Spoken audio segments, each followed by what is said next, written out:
the life they gave up. There was a quiet house at the end of a dusty road. Its walls were cracked, the roof patched with iron sheets.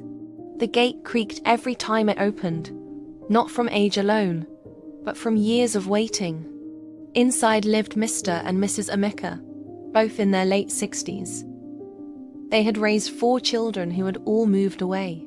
They built lives in far cities and never returned home again. They used to talk about their children with such pride. "He's in America now," the father would say. "Our daughter is a nurse in the UK," the mother would add, smiling, though the last time she heard her daughter's voice was on a birthday a year back, a rushed call that dropped after 3 minutes. They never complained, never asked for money. They only hoped to see them again. What no one knew was what they gave up so those children could have those lives. Mr. Emeka once owned a small mechanic shop. It wasn't much, but it paid enough to live modestly. When his first son got admitted to university, the tuition fees were more than he could afford. So he sold the shop.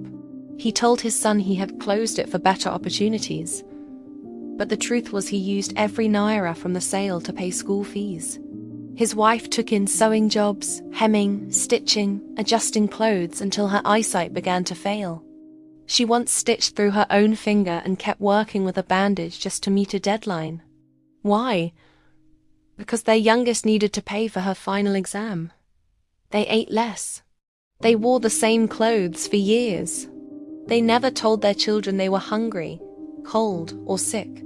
They said things like, "Don't worry about us. We're managing fine. Just focus on your dreams." And their children believed them. Years passed. The letters stopped. The calls grew rare. Birthdays became forgotten, and holidays were always too expensive or too busy. One by one, the children stopped coming home. Until one day, the silence broke. Mrs. Emeka passed away in her sleep.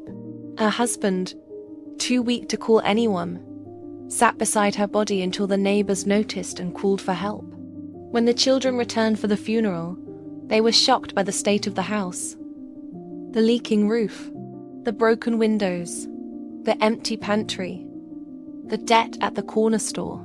The daughter wept when she saw the sewing machine, still there, dusty, broken. The sons were silent when they learned their father had been living without electricity for 4 months because he didn't want to disturb them. They buried their mother with flowers and speeches, full of "thank you" and "I'll never forget you."